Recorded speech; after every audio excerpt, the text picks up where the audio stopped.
যেহেতু দ্বিতীয় জীবন পেয়েছি, আমার পরিবার, আমার সন্তানের আমাকে 8টি বছর পায়নি, তাদেরকে নিয়ে দেশের বাইরে চলে যাব। যে দেশ আমাকে অধিকার দিতে পারে না সেই দেশে আমি থাকবো না।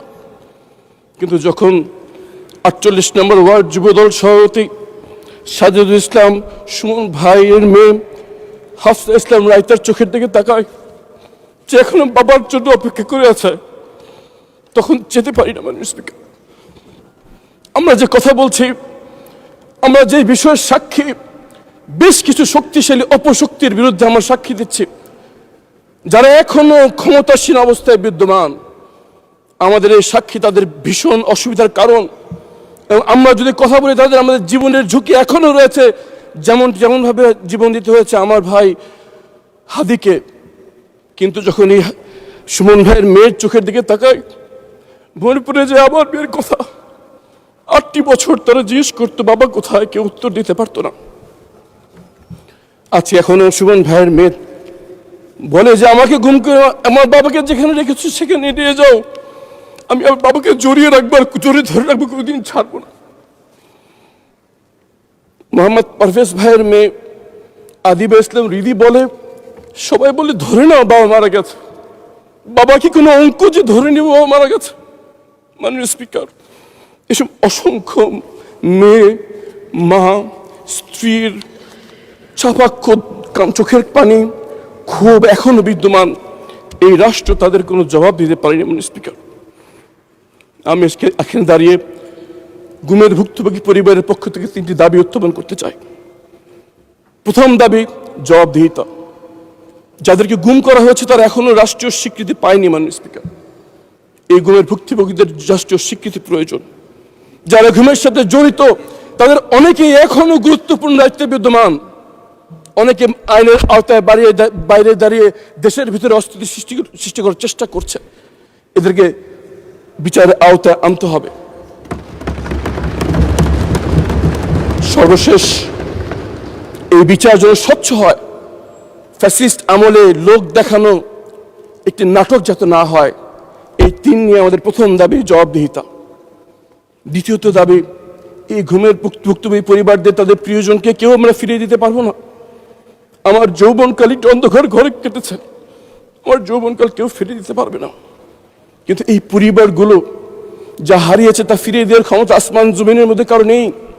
কিন্তু যে কদিন আর আছে তাদের জন্য অন্তত অর্থনৈতিকভাবে কোনো কষ্ট না হয়, এতটুকু দায়িত্ব কি রাষ্ট্র নিতে পারে না? আমরা কতগুলো ব্রিজ বানানোর পরিকল্পনা করছি, একটা ব্রিজ বানানোর অর্থ যথেষ্ট হাতে গোনা এই কয়েকটি পরিবারের অন্তত অর্থনৈতিক নিরাপত্তা দেওয়ার জন্য। আপনার মাধ্যমে সরকারকে আহ্বান জানাচ্ছি, 17 বছর ধরে এই পরিবারগুলো অপেক্ষা আছে, আর তাদেরকে অপেক্ষা রাখবেন না। অবিলম্বে তাদেরকে একটি এমনভাবে অর্থনৈতিক পুনর্বাসনের ব্যবস্থা যদি আমরা করি যেন আর যাই হোক অর্থনৈতিকভাবে তাদের আর কোনো দিন যেন তাকাতে না হয়, এটা আমাদের দ্বিতীয় দাবি। এবং তৃতীয় এবং সবচেয়ে গুরুত্বপূর্ণ দাবি হচ্ছে, এই ধরনের ঘৃণ্যতম মানবতা বিরোধী অপরাধ আর কোনোদিন যেন এই বাংলার মাটিতে আর হতে না পারে, সেজন্য আমাদের ব্যবস্থা গ্রহণ করতে হবে। তার জন্য দরকার শক্ত আইন, তার জন্য দরকার রাজনীতিবিদদের দৃঢ়তা, যে আমরা আর যাই করি এই ধরনের অপরাধ যেন বাংলা মাটিতে না হতে পারে। এই জন্য সবার আগে দরকার গুম কমিশন, যা কোনো কারো অনুমতি না নিয়ে তদন্ত করতে পারবে। দরকার স্বাধীন মানবাধিকার কমিশন, যার কারো চক্ষু রাঙানি উপেক্ষা করেও তার অপরাধের কথা বলতে পারবে। মাননীয় স্পিকার, আর একটি গুরুত্বপূর্ণ বিষয় আমার উপস্থাপন করা দরকার। ইসমাইল হোসেন বাতেন ভাইয়ের মেয়ে তার বাবা গুম হওয়ার পর থেকে তার বাবার অ্যাকাউন্টে রেখে যাওয়ার টাকা উত্তোলন করতে পারছে না।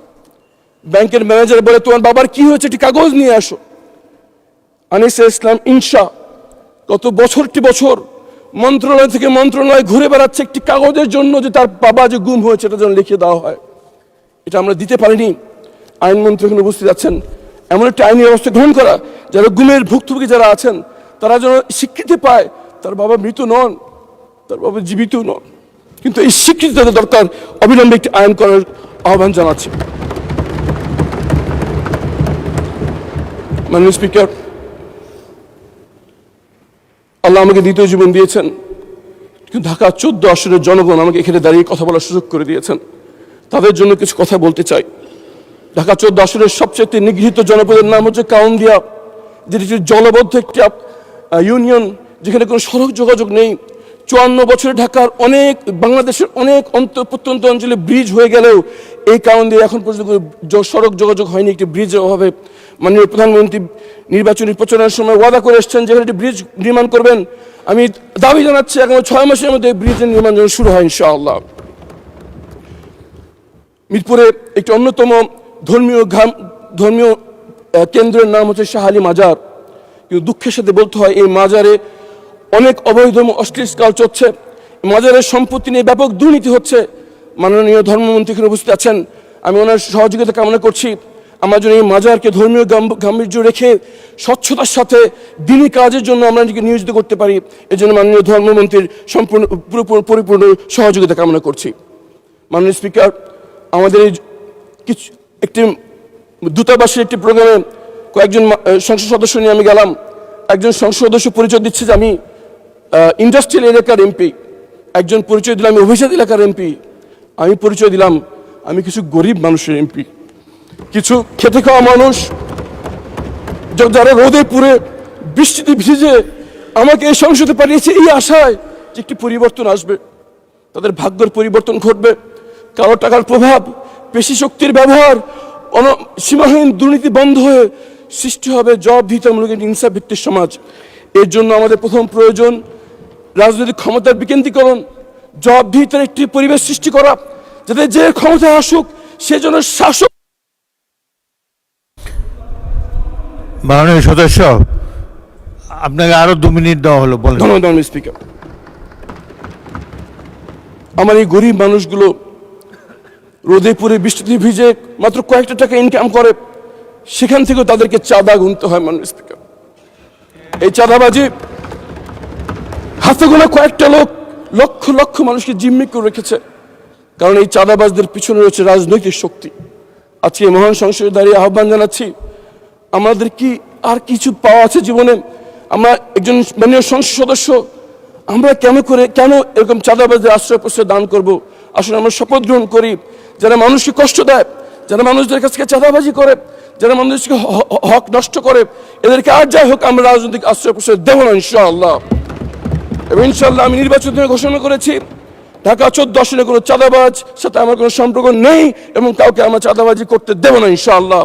এই ঘোষণা প্রত্যেকজন সংসদ সদস্যের কাছ থেকে আমরা আশা করছি ইনশাআল্লাহ। ফুটপাথগুলো বেদখল হয়ে রয়েছে, খালগুলো দখল হয়ে রয়েছে, যার কারণে একটু বৃষ্টি হলে জলাবদ্ধতা হয়ে যায়। খেলার মাঠ নেই, যুব সমাজ খেলাধুলা করতে না পারার কারণে মাদকাসক্তির মধ্যে ঝুঁকে পড়ছে। শিক্ষা কেন্দ্র যেখানে আমাদের সন্তানের মানুষ হয় সেখানে নিয়োগ বাণিজ্য চলছে, এগুলো বন্ধ হওয়া দরকার।